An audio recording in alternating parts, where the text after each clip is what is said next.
I'm Paul Hagrogian, President of the National Postal Mail Handlers Union. It is February 25th, and we are at Postal Headquarters, where we just opened up formal negotiations for our 2016 collective bargaining agreement. Both sides introduced their team members and read their opening statements. The following is a video of the proceedings. On behalf of the National Postal Mail Handlers Union and almost 44,000 mail handlers that our union represents, we are pleased to be here in the Benjamin Franklin Room to open 2016 negotiations with the Postal Service. Although we expect a difficult round of bargaining, the NPMHU is committed to making every reasonable effort to reach an agreement that is good for our members, good for the Postal Service, and good for the American mailing public. The Postal Service certainly is facing continuing challenges, some caused by economic conditions, others caused by legislative actions or legislative inactions, and still others by technological changes. But the Postal Service also is more stable and more robust than it has been at any time since the Great Recession of 2008. When the parties opened their 2011 round of bargaining, the 2008 recession was still in control. Mail volume and postal revenue were in constant and seemingly irreversible decline.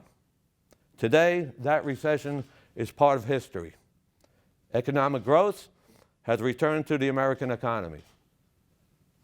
And the Postal Service is once again operating with significant surpluses in revenue over expenses. When the parties last negotiated in 2011, the Postal Service was seeking substantial reduction in labor costs from bargaining unit employees, represented by the Mail Handlers Union, including substantial numbers of non-career employees earning less money and having fewer benefits than career employees.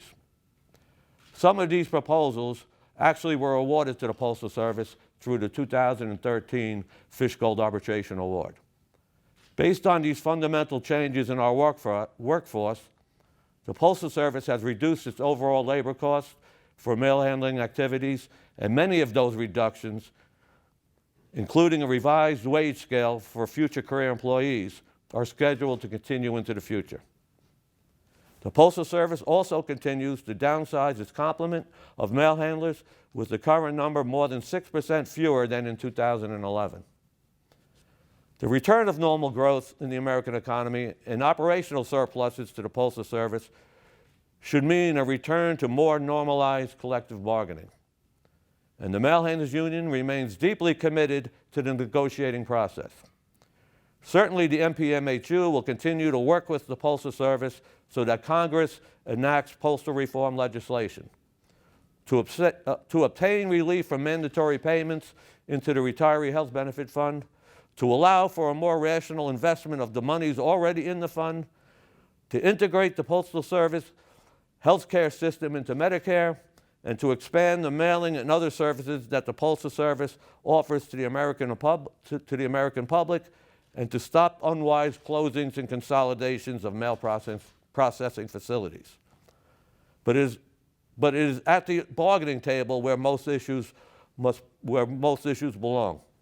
We expect and will demand that the Postal Service engage in good faith bargaining on all issues that are properly the subject of mutual bargaining. Today, obviously, is neither the time nor the place for discussing specific proposals.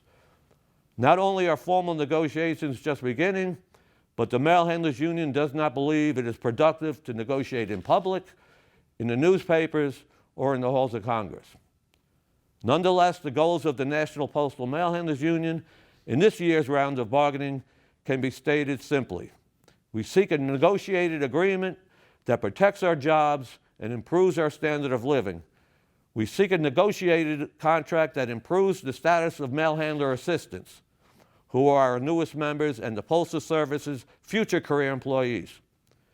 We seek a contract that minimizes the dislocation and inconvenience to mail handlers whose careers may be involuntarily disrupted by accessing or downsizing, and we seek to stop future subcontracting and return currently outsourced work to the mail handler craft.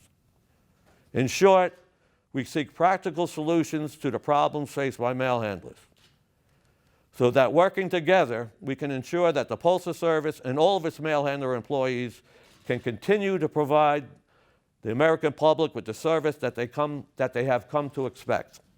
In closing, let me state that the National Postal Mail Handlers Union seeks to obtain a fair and just settlement with the Postal Service. We understand that these negotiations will be difficult, but if management makes reasonable proposals and counter-proposals at the bargaining table, we certainly will recommend ratification to our membership.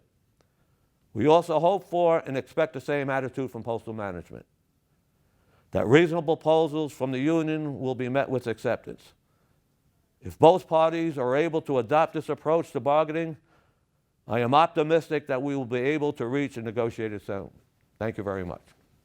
Thank you, Paul. Thank you, Paul. Good morning, everyone. Let me start by thanking Paul for his leadership and specifically his continued partnership as we seek common sense legislation to put the Postal Service on firmer financial footing. I also would like to thank the National Postal Mail Handlers Union for your continued commitment to the Postal Service and to our customers. As we begin negotiations, we do so as strategic partners.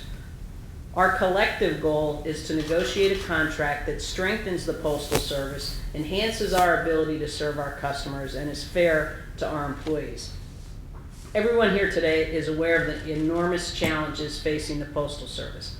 Collective bargaining offers us the opportunity to jointly address the cost, the flexibility, and the structure of the mail handler workforce needed in this rapidly changing and increasingly competitive business environment. The decisions we will make over the coming weeks will impact the future success of our organization. And I have faith that the parties will work together, will be reasonable, and that we'll engage in serious and honest discussions with the expectation that we will reach a negotiated agreement. Let me emphasize that we recognize and appreciate the contributions that your union has made in the last round of bargaining. We know there is no question that Postal Service employees have made sacrifices over the past couple of years. They've not gone unnoticed, and they are certainly appreciated. But there is still work to be done. We still face serious financial challenges and a continuing decline in total workload. At the same time, we're adjusting to the highly competitive package market, which will require unprecedented levels of flexibility as we continue to compete to capture more of this business. We're committed to investing in the future of the Postal Service. We're investing in technology and the infrastructure necessary to compete in this dynamic marketplace. We're continuing to invest in employees to ensure that we're providing outstanding service to the American public. Service is foundational and it is key to growth. We have a shared objective, and that is the long-term viability of this great organization. So thank you for your commitment to the future of the Postal Service, and we look forward to productive discussions. Thank you, Paul.